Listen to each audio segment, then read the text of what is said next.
me that there's a certain cultural problem with apologizing, but some people just won't apologize. It's Yes. almost as if they feel that by apologizing they admit guilt. Yes. They don't really want to feel guilty for something that they didn't cause or aren't responsible for. I'm not sure what that is or where it comes from. I just have noticed that. Well, it is. It's an ongoing issue. So there is a kind of an orientation toward apologies. Some people, some leaders believe that apologies undermine and break their credibility. Yeah, I've heard apology is a sign of weakness. Yes, that's one of the things. The difficulty with that is, if you talk to the people who have to interact with people who believe that, they get really mad at those people because they know they've made a mistake and they won't apologize, and it damages the relationship. Yeah. You know, when people think you made a mistake and you're unwilling to recognize it, some of them go after you like a dog after a bone. They're not going to let up because they know you were wrong. Kind of the point that Doug was making, you know, they're going to hold on to that. You have to sort that out for yourself. It took me a while. I apologize for all kinds of stuff. I have no hesitancy to apologize because I'm not interested in that particular side. I'm interested in actually having something work. And if an apology will work, not as a manipulation, because you can't manipulate apologies. It's got to be an authentic, genuine, I am apologizing for that. I am responsible for this, and I'm willing to take the hit for it. It gives you an immense amount of freedom and an immense amount of power, and people do appreciate that you're somebody who's willing to do that. But it is a thing that you have to personally work that out for yourself in terms of where you're going to stand on that. And I think it's a really great point to raise. Not everybody's willing to do that. Well, I just sitting here thinking about that sort of the culturalness of apologizing, and I think that not only are apologies associated with failure, they're also associated with wrongdoing, Mm-hmm. which is, I think, different from failure. I mean, wrongdoing can lead to failure. And I think that's part of what complicates it too, is like if you're apologizing, you're admitting that you did something wrong or you failed, and it really needn't be that way. And now that I'm sitting here thinking about it, to me there's a fine line between acknowledgement and apology. I think they sit very close next to each other. Well, they can. An acknowledgement would be, I'm acknowledging it's 10 minutes of one, which is an acknowledgement. I'm not apologizing that it's 10 minutes for one. So the acknowledgement is really to get at what's so. And then the apology is a request for forgiveness.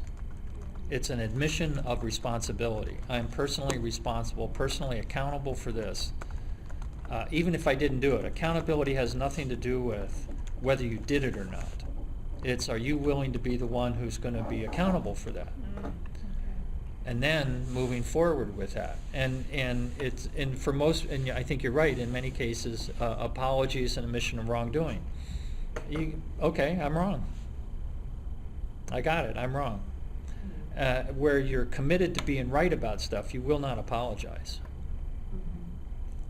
because being right is more important than what the apology will provide in terms of moving forward or getting something to work.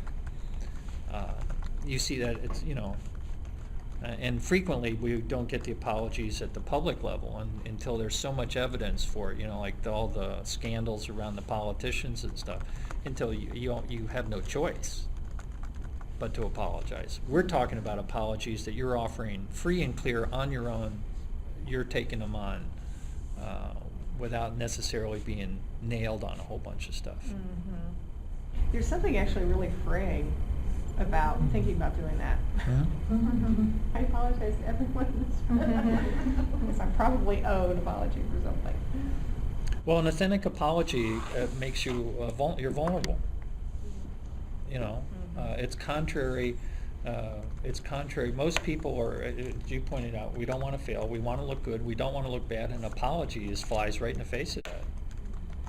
It does take a certain amount of courage. Yeah, exactly. And people know, but that's why, and people know that.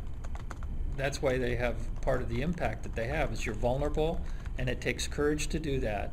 And in our culture, in particular, other cultures, is admitting that you made a mistake, or that's like really, that's why everybody's watching. You watch what happens with presidents.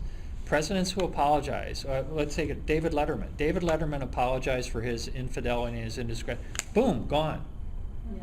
Completely right up front about it. I did that, I did this, I'm having a hard time at home. It's like completely handled it. Tiger Woods waits 3 months amid all kinds of speculation, and he probably did more damage to his reputation than if he'd have just come right out the first day and said, oh God, did I screw up? Because, people, we all screw up, and we know we screw up. So it makes it a little different. It's part of why they're so powerful. There's a book I also recommend. There's a book out called Effective Apology that it gives you more access to apology.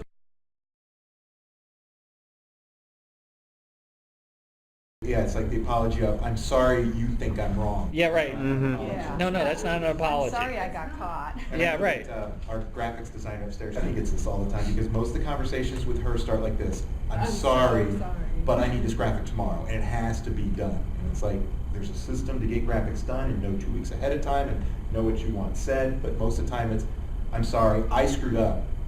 I'm sorry that I screwed up, but you're screwed.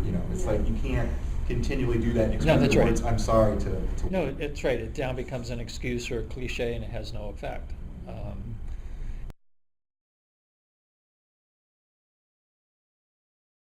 I think it's also important to know that sometimes you don't know you're screwing up.